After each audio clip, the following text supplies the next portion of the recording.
Bismillahirrahmanirrahim. Assalamualaikum warahmatullahi wabarakatuh.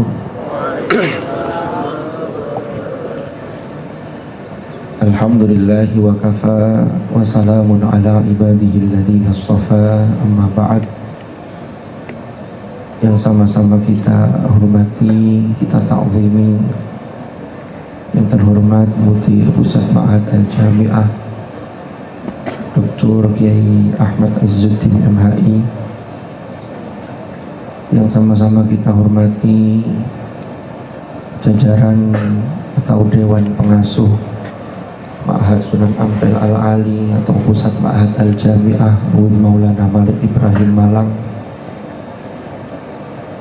Yang saya hormati Ustaz Bapak Baihaqi Mubarak Hemhum selaku Murabbi Mabna Al-Farabi. Yang saya hormati para musyrif Mabna Al-Farabi.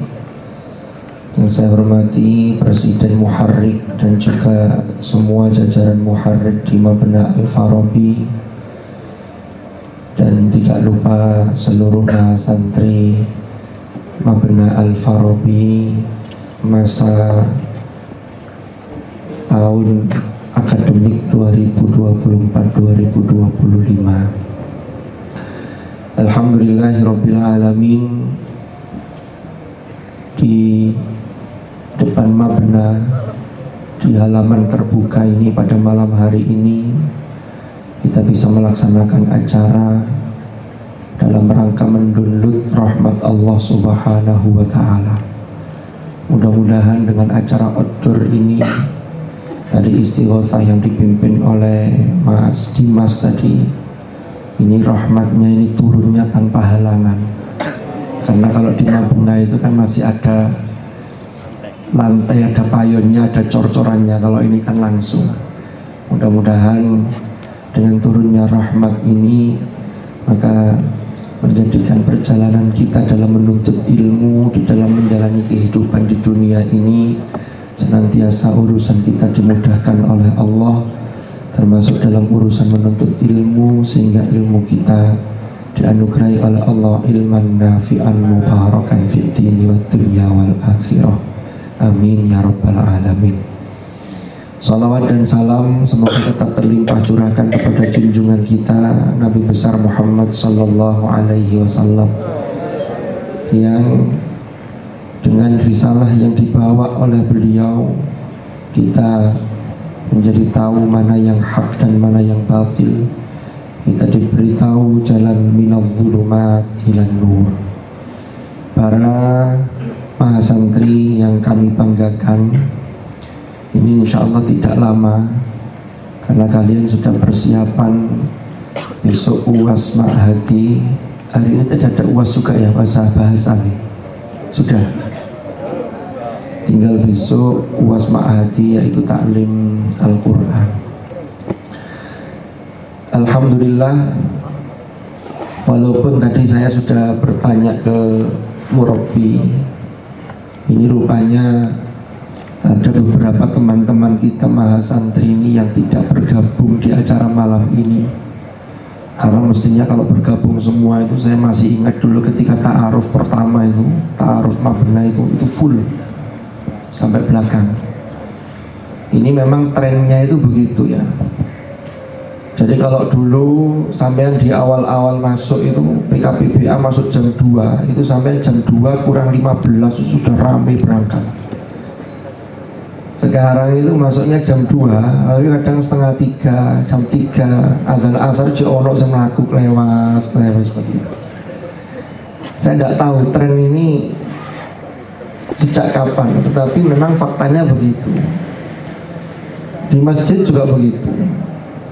Jadi di masjid itu jangankan subuh, maghrib isya saja itu sudah tidak sampai belakang.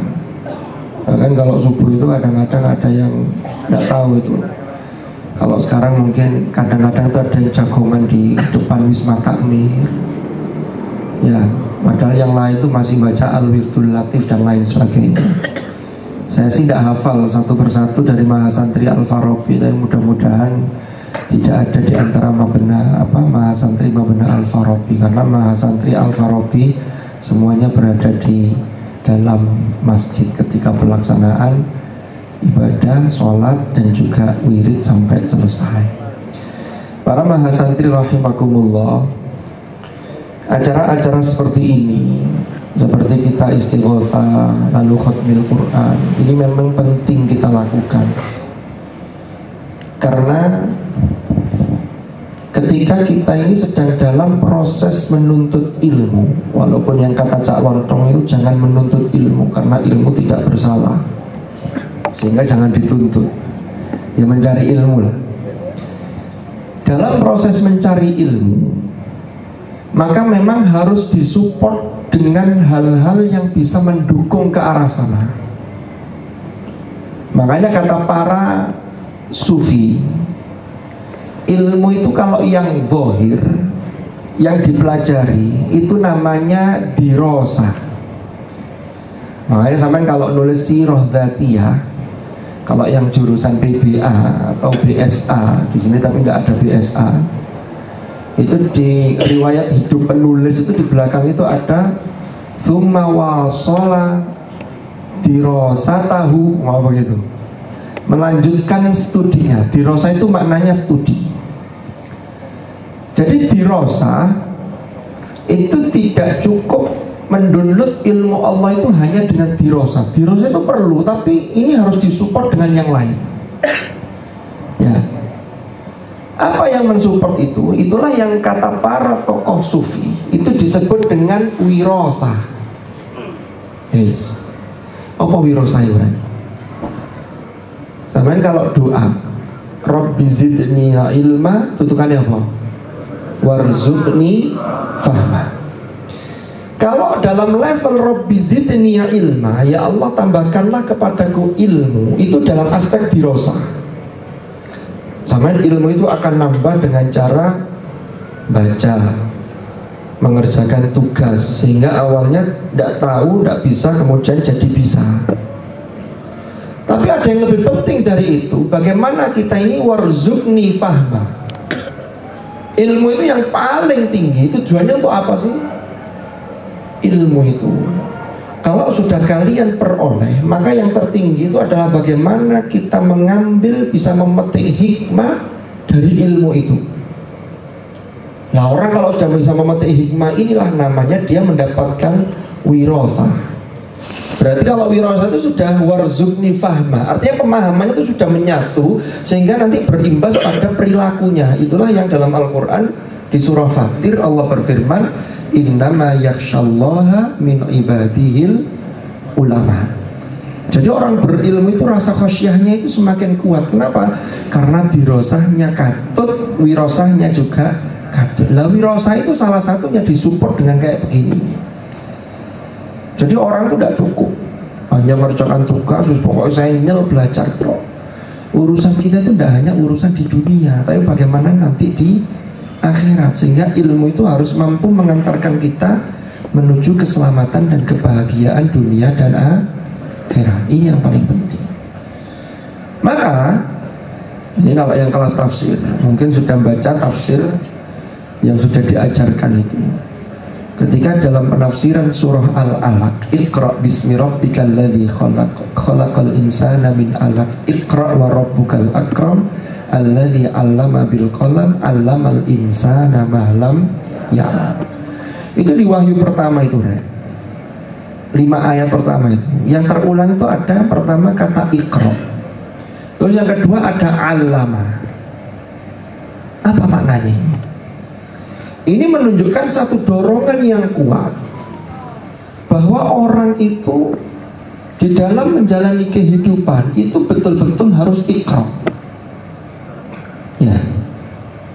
Iqra itu apa? Iqra itu kalau makna asalnya, Iqra itu makna dasarnya itu mengumpulkan. Karena qara'a itu makna asalnya mengumpulkan.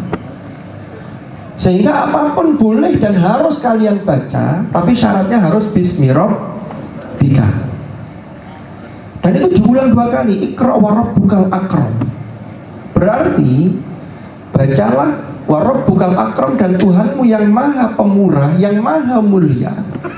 Berarti bacaan itu harus diulang-ulang, ya, harus sering dimutolaah, termasuk membaca alam raya ini, ya, karena orang yang sering membaca, wawasannya terbuka, maka nanti akan mengangkat derajat seseorang itu menjadi mulia. Dan orang itu kalau berilmu, dia harus bisa menjaga kemuliaannya. Karena apa? Karena dia dijaga oleh ilmu yang sudah warzuqni fahma tadi itu. Terus yang kedua, ada kata allama. Allama itu diulang 2 kali. Ini juga menunjukkan hal yang sama, bahwa ilmu itu harus dipraktekkan. Karena ilmu itu sejatinya mengajarkan ilmu. Itu yang pertama, kewajiban kita adalah mengajarkan pada diri sendiri. Sambil mesti ngerti ini, terus dilakoni. Itu allama. Tinggal nanti penjabaran lebih luasnya diajarkan ke orang lain, ngajak pada kebaikan, disampaikan ilmu itu. Itu dalam konteks tabligh. Balla yuballighu tabligh. Jadi menyampaikan apa yang sudah diketahui dan diamalkan. Nah, orang berilmu itu, ini kita mencoba untuk melihat. Tadi saya dapat bisikan dari Ustaz Baihaqi tadi. Katanya beliau tidak sambutan karena nanti waktunya biar tidak terlalu malam. Jadi waktu sepenuhnya diserahkan ke saya. Tapi insya Allah juga tidak lama-lama. Waktunya keburu malam karena kita juga mulainya sudah malam. Ini saya ajak untuk kita ini bertadabbur. Jadi mencoba untuk menggali hikmah di balik apa yang tersurat di dalam ayat-ayat qauliyah. Kan tadi kita bicara tentang ilmu. Bagaimana ilmu itu, kita mendownload ilmu itu dibutuhkan 2 aspek, dirosah dan wirosah. Itu yang kata para ulama begini, nek sampean pengen pinter, sinau. Tapi nek pengen barokah, khidmah. Nek pengen manfaat, taat. Jadi 3 hal ini tidak bisa dipisahkan. Karena banyak orang pinter, naudzubillah, tapi ilmunya nggak barokai, nggak manfaati, karena hanya mengandalkan dirosah. Wirosahnya tidak dilaksanakan. Ada nggak orang yang pinter tapi tiba-tiba menipu orang lain? Banyak. Ada orang pinter tapi begitu diserai amanah justru nggak amanah, malah memanfaatkan jabatannya untuk memperkaya diri sendiri, berlaku zalim. Ini karena ilmunya hanya sebatas dirosah tadi. Nah, sekarang kita lihat. Saya ingin masuk ke surah An-Naml. Yang di surah An-Naml itu ada kisah mengenai Nabi Sulaiman alaihi salam. Walaupun nanti di surah Saba juga ada cerita tentang Nabi Sulaiman. Jadi kisah Nabi itu terpisah di beberapa surat, kecuali kisah Nabi Yusuf itu yang menyatu dalam satu surat. Kalau kisah Nabi Musa itu malah banyak lagi penyebarannya di berbagai surat. Itu dulu pernah dikritik oleh orang-orang yang mengkritik Al-Quran. Dikatakan bahwa Al-Quran tidak sistematis. Ternyata dijawab oleh seorang ulama, ya, namanya Fahmi Hijazi, dalam satu buku. Itu ternyata hikmahnya itu luar biasa. Kenapa Al-Quran itu mengkisahkan Nabi Musa itu di berbagai surat. Tapi tidak sekarang saya ceritakan, kapan-kapan saja. Karena hari ini kan kita ini kan sudah menjelang akhir semester 1. Mudah-mudahan nanti semester 2 ada peningkatan karena sudah dicas habis liburan. Mudah-mudahan liburan itu ngecas semangat lagi, bukan malah males. Jadi nanti kita balik kuliah Februari, nanti sebentar lagi sudah masuk Ramadan, Syawal, nanti setelah Syawal kita ada taklim lagi sampai nanti Juni biasanya, ya. Jadi perjuangan kita masih belum berakhir, ya. Sampai nikmatilah di ma'had itu. Jangan kemudian cek suwi ini rek sak semester kok suwi meni. Ini berarti ada sesuatu dalam diri kita. Kita mencoba untuk mensyukuri apa yang ada dengan cara menjalani termasuk berbagai kegiatan. Karena saya dapat laporan dari Ustaz Baihaqi itu, dulu Al-Farabi itu di bulan pertama itu Masya Allah mahrumnya itu minim, ikopnya minim. Kemudian di bulan berikutnya kok ada peningkatan. Ini menunjukkan gejala apa ini? Saya tidak tahu. Terakhir kemarin gimana Ustaz Baihaqi? meningkat. Nah, istiqomah tapi dalam hal yang tidak baik itu sebenarnya kurang tepat, karena istiqomah itu dari qoma yaqumu, istaqoma yastaqimu, itu harus sesuatu yang baik. Maka saya berharap yang hadir ini insya Allah ini orang-orang baik. Pertahankanlah istiqomah kalian nanti termasuk di semester yang akan datang, semester 2. Karena orang kalau ada istiqomah tidak mau ikut begini, kayak tadi yang saya sampaikan tadi kan, tidak mau mendownload Wirosa. Di Rosa saja tidak terkejar kadang-kadang. Jadi banyak dari kita itu yang berharap masa depannya sukses, tetapi masa mudanya dilewati hanya dengan game online. Ya opo ganti sukses, berat orang. Ya, karena game online itu tidak akan dibawa mati. Ya, maksud sampai di kuburan malaikat mungkar nakir tidak main FF. Ya tidak mungkin. Ini jangan sampai. Makanya ini harus menjadi renungan kita. Ya, itu kalau orang Jawa bilang kan begini, ngono ya ngono tapi ya ojo ngono, ya kim tapi ya ojo sampai melekan sampai jam 2. Ya, ya kalau karena tugas sih monggo lah jam 1, tapi kalau karena lagi sampai paginya KO, paginya kewajibannya menjadi terkalahkan, ini yang bahaya. Itu kalau sama tidak mau merubah sejak sekarang, itu nanti berat di masa depan kalian. Ya, kembali ke materi. Masa depan itu kita ada yang pernah tahu ya nanti seperti apa, tapi itu bisa direncanakan. Ya, bayangan masa depan Anda itu adalah masa sekarang sampai ini seperti apa, itu nanti sudah bisa dipetakan walaupun tidak semuanya sama persis. Oke, kita mencoba untuk masuk di kisah Nabi Sulaiman alaihi salam. Nabi Sulaiman itu di dalam surah An-Naml itu Allah berfirman, wa husyira li Sulaimana junuduhu minal jinni wal insi wat tayri fahum yuzaun. Itu ayat ke-17. Apa terjemahannya ayat ini? Wa husyira li Sulaiman junuduhu. Junud itu jamak dari jundun, maknanya adalah bala tentara, pasukan. Itu semua husyira itu dikumpulkan lalu ditundukkan di hadapan Nabi Sulaiman alaihi salam. Dalam bahasa Arab itu ada hasyaro, ada jamaah. Ini kajian bahasa karena saya backgroundnya orang bahasa. Hasyaro dengan jamaah itu bedanya, kalau jamaah itu mengumpulkan tapi konteksnya biasa, gak angel. Karena yang dikumpulkan itu sudah semangat ngumpul, maka ada rutinan apa-apa, itu namanya jamaah. Ijtama'a kumpulnya, ijtima kan begitu. Tapi kalau hasyaro itu mengumpulkan tapi angel. Kenapa? Karena pada dasarnya yang dikumpulkan itu banyak yang dalam tanda petik itu menolak, walaupun kemudian ngumpul tapi karena terpaksa. Sampai baca dalam surah At-Takwir itu ada ayat wa idzal wuhusyu husyirat. Al-wuhush itu binatang buas, husyirat itu dikumpulkan. Nanti di akhirat itu binatang buas itu yang biasanya mereka itu sulit untuk diatur. Binatang buas itu tidak gampang aturnya. Ya, beda dengan bebek. Kalau bebek itu tinggal bawa tongkat untuk angon bebek, terus sudah keliling di situ, tidak kemana-mana. Tapi kalau singa tidak bisa. Ya, nah itu nanti di akhirat itu mereka dikumpulkan dan itu manut. Makanya tempat kumpulnya orang sedunia untuk nanti akan ada pertanggungjawaban itu namanya mahsyar. Itu kan dari hasyar. Artinya apa?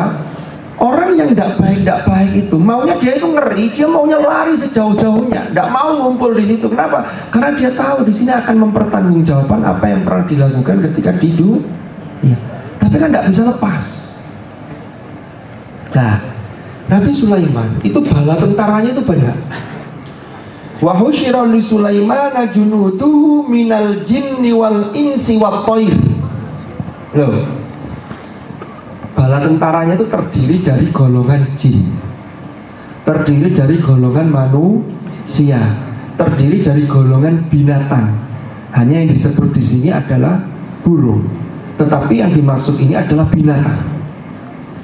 Jadi ini kalau dalam bahasa majas itu menyebut sebagian untuk maksud keseluruhan dari jenis itu. Kenapa kok disebut burung? Karena burung ini sering ucul, dia bisa terbang kemana-mana. Ya yang terbang saja ini bisa manut. Fahum yuzaun, mereka tuh berbaris secara tertib. Pertanyaannya, kok iso ya Nabi Sulaiman itu menertibkan pasukan dari berbagai jenis golongan dan semuanya manut, walaupun manut itu pertama karena memang bisa ditundukkan oleh Sulaiman. Ternyata rahasianya ini kita mencoba untuk menggali hikmah dari ayat ini. Rahasianya ada di ayat sebelumnya, walaqad ataina Dawuda wa Sulaimana ilma. Sungguh kami telah menganugerahkan kepada Nabi Dawud dan Nabi Sulaiman, karena Sulaiman itu putranya Nabi Dawud. Apa yang dianugerahkan oleh Allah? Ilmu. Ini kalau kita ambil hikmah, walaupun anugerah yang diberikan Allah kepada Sulaiman itu beda dengan yang diberikan kepada kita, ya. Karena yang diberikan kepada Sulaiman itu dikatakan dalam ayat sebelumnya, wa utina min kulli syai'. Termasuk Nabi Sulaiman bisa memahami bahasa binatang. Kalau sampean kan enggak. Kita kan enggak sampai ke situ. Tapi yang bisa kita ambil berarti pesannya gini. Orang itu kalau mau menguasai dunia, mau diikuti oleh orang, maka landasannya itu adalah ilmu. Ini kalau kita ambil pelajaran dan hikmah dari ayat ini. Terus ya apa caranya mendownload ilmu itu? Ternyata ada tata caranya. Kalau tadi di awal sudah kita sampaikan bahwa itu ada dirosah, ada wirosah. Dirosah saja itu membutuhkan yang namanya ketekunan dan kedisiplinan. Orang itu dapatnya sedikit kalau dia tidak disiplin dalam menuntut ilmu. Apalagi zaman sekarang. Zaman sekarang itu kita dimanjakan dengan teknologi, dengan IE. Dulu zaman saya kuliah, ini ceritanya, ketika maju presentasi, maka yang sudah kita siapkan dari apa yang kita baca, itulah yang akan kita jawab ketika muncul pertanyaan. Kalau sekarang presentasi kita tidak siap, tapi asalkan bawa HP, ada paket datanya, wifi-nya tidak error, itu sampean akan browsing ketika mendapatkan pertanyaan, langsung dibaca. Padahal kadang-kadang yang sampean baca itu sampean sendiri tidak paham. Ada begitu. Artinya apa? Ini berarti tantangan buat kalian.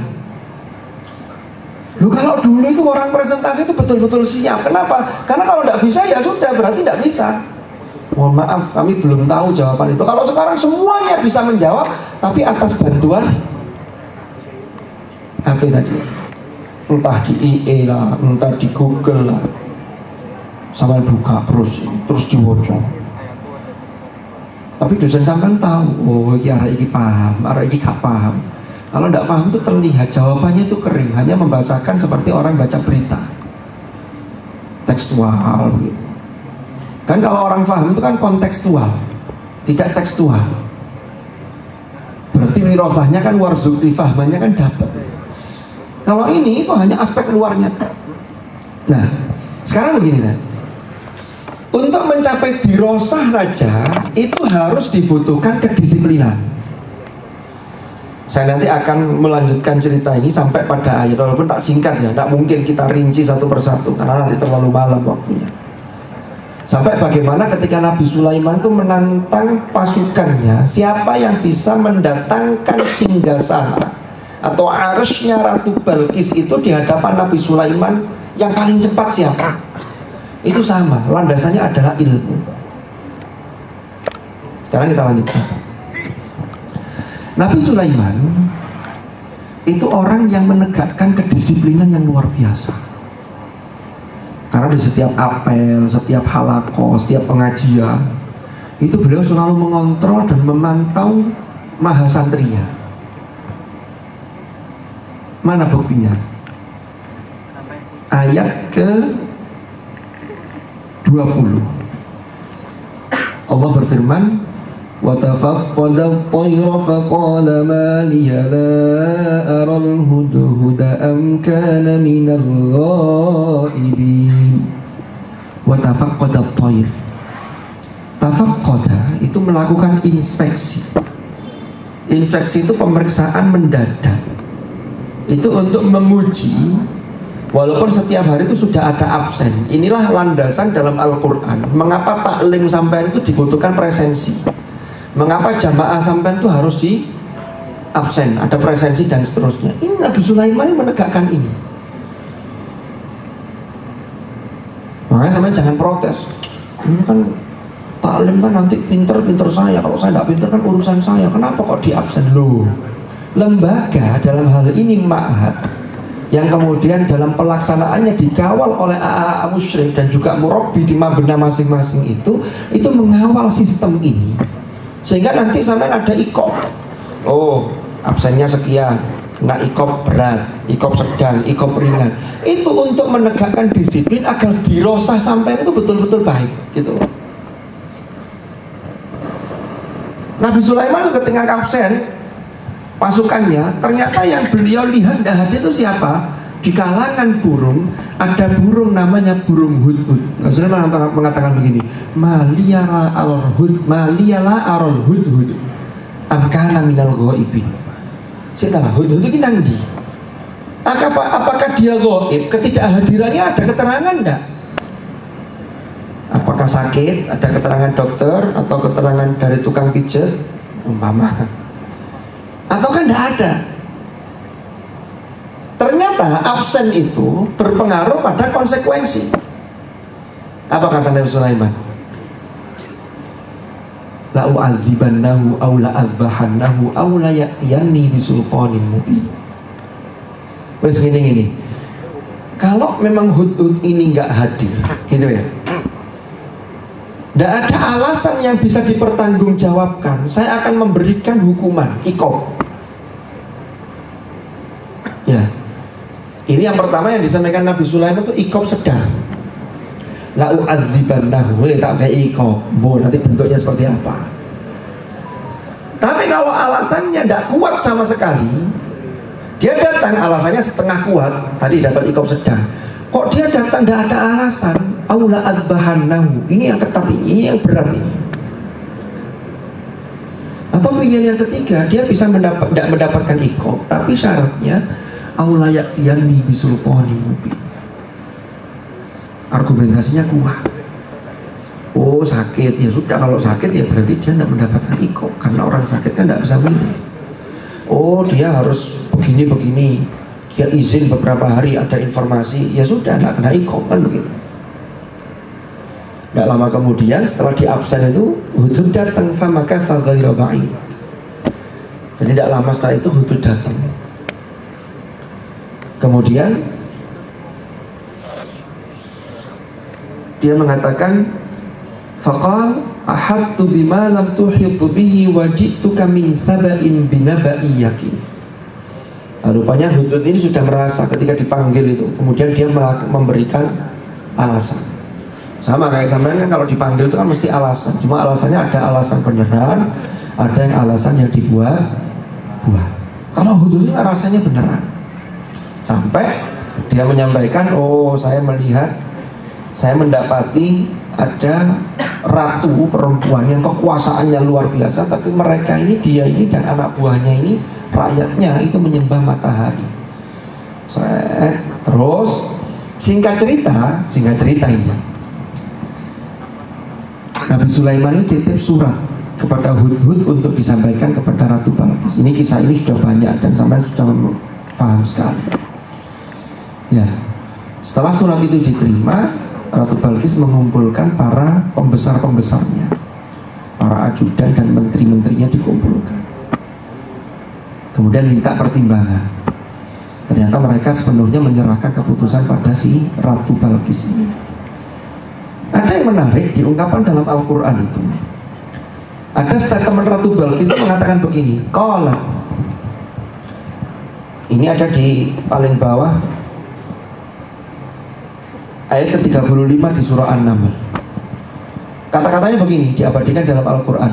Innal muluka idza dakhalu qaryatan afsaduha wa ja'alu a'izzata ahliha adillah wa kadzalika yaf'alun. Itu kalau terjemahannya secara zahir itu maknanya begini torek. Dia berkata, si Balqis ini berkata, sesungguhnya para raja-raja idza dakhalu qaryatan, kalau mereka sudah memasuki satu daerah, apa yang terjadi? Afsaduha, mereka akan merusak Korea tersebut, wa ja'alu a'izzata ahliha adillah, dan menjadikan penduduk-penduduk yang mulia itu menjadi hina. Kenapa? Karena sudah ditundukkan, direndahkan oleh raja yang memasuki daerah-daerah tertentu itu. Wa kadzalika yaf'alun. Itu tafsir, itu pemaknaan biasa. Ada tafsir corak isyari. Nanti kalau saya belajar corak-corak tafsir. Tafsir isyari itu apa ya? Tafsir isyari itu adalah kira-kira apa pesan tersirat yang ada dalam ayat ini. Ini biasanya tokoh sufi yang menafsirkan secara isyari. Kata tokoh sufi, para sufi, al-muluk itu diartikan urusan dunia. Jadi kalau urusan dunia itu disimbolkan dengan al-muluk, Korea itu disimbolkan dengan hati seseorang. Kan hati itu yang menguasai diri sampean, kan yang ada dalam hati sampean. Sampean nek diisi hati ini dengan yang baik-baik, itu mesti perilaku nanti yang terpancar itu akan baik. Kenapa? Karena berangkat dari hati yang sudah terisi dengan baik. Tapi kalau sampai isi hati sampean dengan hal-hal yang tidak baik, nanti pasti yang muncul itu akan tidak baik. Saya itu pernah ulang jamaah, jamaahnya bagus, ada mahasantri, saya tidak tahu mahasantri benar mana, tapi saya tanya waktu itu, untungnya bukan Al-Farabi.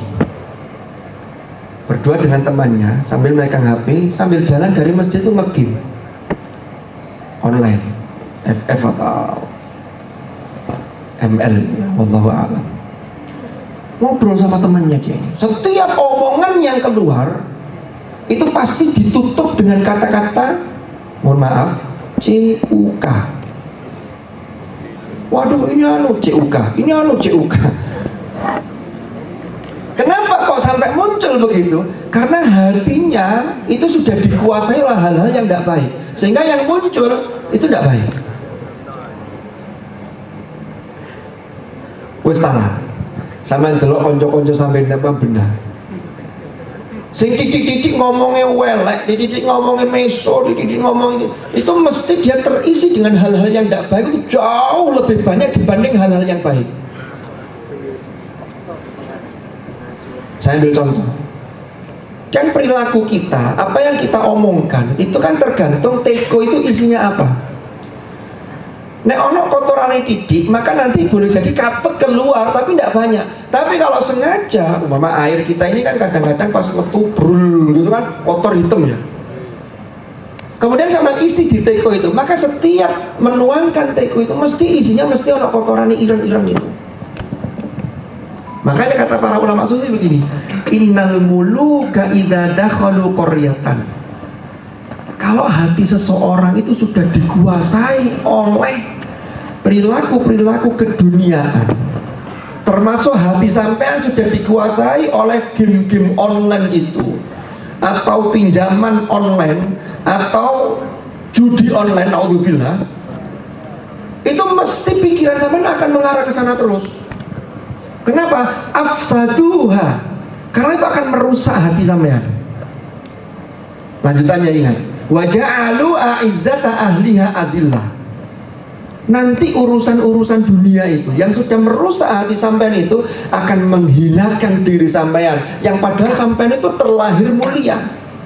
Sampean ini menuntut ilmu, ini dididik menjadi orang mulia, tapi karena sampean dikuasai oleh al-muluk, maka afsaduha wa ja'alu a'izzata ahliha adillah. Ini namanya tafsir isyari, gitu loh. Makanya memahami Al-Quran itu perangkatnya banyak. Jadi tafsir isyari itu hanya difahami oleh orang-orang yang seperti tokoh sufi. Kalau saya kan bukan saya menafsirkan, tapi saya membaca dari hasil tafsir isyari para ulama, termasuk tokoh sufi tadi. Iya ya kan begitu. Jadi Makanya sampai mumpung jikno, ya, orang itu tidak ada yang bisa menjamin masa depannya. Kita hanya bisa punya harapan, punya cita-cita, sambil kita ini memposisikan sama mengupgrade diri kita, memantaskan diri kita untuk menggapai cita-cita yang kita impikan itu. Orang itu kalau sudah kadung kecanduan yang online tadi itu, entah apapun ya, itu nanti semua akan sampai abaikan. Itu kan banyak itu di YouTube itu. Ada bapak-bapak karena saking asiknya main game online, padahal ngomong anaknya. Akhirnya pas ngomong anaknya karena dia keasikan main. Kan orang kalau sudah game itu kan tidak bisa di-pause itu. Kalau belum sampai pada tahap tertentu kan tidak bisa berhenti. Sampai anaknya ada yang ketabrak, orang tidak bisa mengawasi anaknya. Ini kan merusak diri sampean dan orang-orang yang berada dalam tanggungan sampean gitu. Saya ini hanya menyampaikan masalah sampean mau melaksanakan atau tidak itu kan urusan wirosah tadi itu. Berarti kalau sampean hanya tahu tapi tidak melakukan, berarti sampean dirosahnya sudah ngerti tapi tidak wirosah. Kenapa? Tidak yafqahu qauli. Ini penting. Ya, saya sudah pernah melewati usia kalian, tapi kalian belum pernah melewati usia yang saya alami. Bukan berarti saya sok pengalaman, bukan. Tapi paling tidak, gitu loh. Masa muda itu betul-betul ini nanti akan membawa kesuksesan sampai di masa yang akan datang. Ya, kembali ke materi sedikit lagi. Nah, kembali. Lalu kemudian ketika Bilqis itu mendapatkan surat dari Nabi Sulaiman, dia punya inisiatif begini, wes kita akan ngirim orang untuk membawa hadiah sebanyak-banyaknya agar Sulaiman mampu tunduk dengan hadiah itu. Ternyata Sulaiman tidak bisa ditundukkan dengan suap-suap termasuk hadiah yang sangat banyak, karena dia merasa Sulaiman itu bahwa kesyukurannya kepada Allah dengan anugerah yang diberikan oleh Allah kepada beliau itu tidak sebanding dengan hadiah yang ada, tidak ada apa-apanya. Akhirnya utusannya suruh balik mulai. Pilihannya cuma satu. Kalian, jadi pesannya begini, nanti ratu kalian harus datang ke sini dalam keadaan berserah diri, atau kami yang akan datang ke sana. Wah, Bilqis sudah keder. Waduh, kalau datang ke sini bahaya ini. Inilah yang tadi dikatakan kekhawatirannya itu, innal muluka idza dakhalu qaryatan afsaduha. Singkat cerita, akhirnya Bilqis ini dia menyerah. Ya sudahlah, saya aja lah yang datang ke Sulaiman. Nah, Sulaiman ada informasi, tahu karena beliau nabi. Wah, ini Bilqis dan bala tentaranya akan datang. Ya apa caranya? Biar Bilqis itu ketundukannya itu betul-betul total.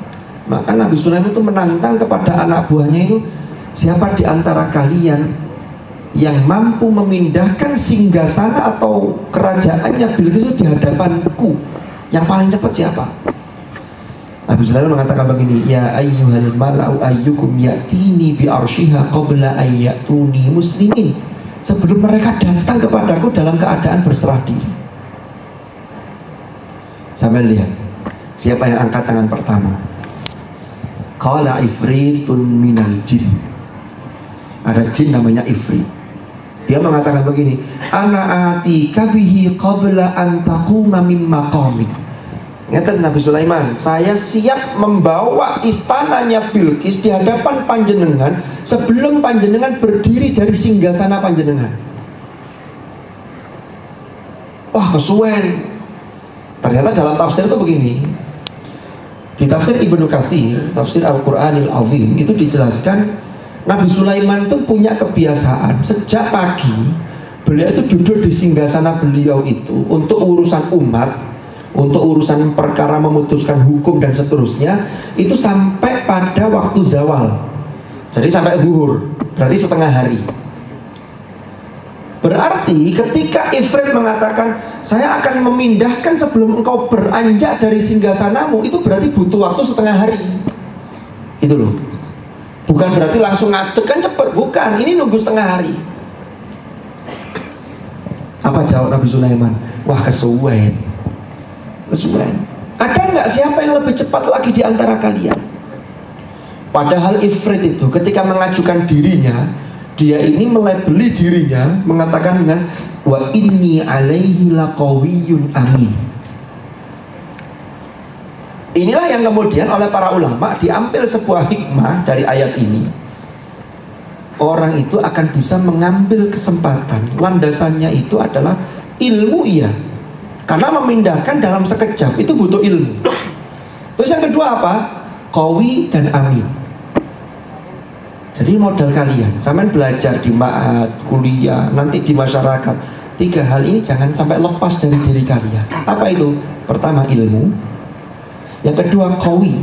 Qawi itu apa? Qawi itu kalau makna zahir itu kekuatan. Tapi orang itu bisa kuat karena punya kompetensi, punya skill.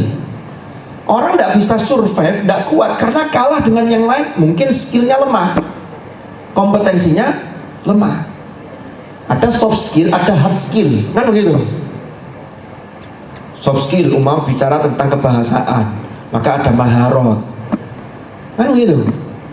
Kalau hard, apa yang sampean punya kemampuan yang beda dengan yang lain, itu harus sampean miliki. Terus yang ketiga adalah amin. Amin itu apa? Memegang teguh amanah, sehingga orangnya bisa dipercaya, orang lain merasa aman. Karena kalau ada orang yang tidak bisa dipercaya, orang lain merasa terancam. Jangankan menitipkan sesuatu, kalau lapo dihilang barangi, gara-gara tidak amanah. Lah yang menarik lanjutannya.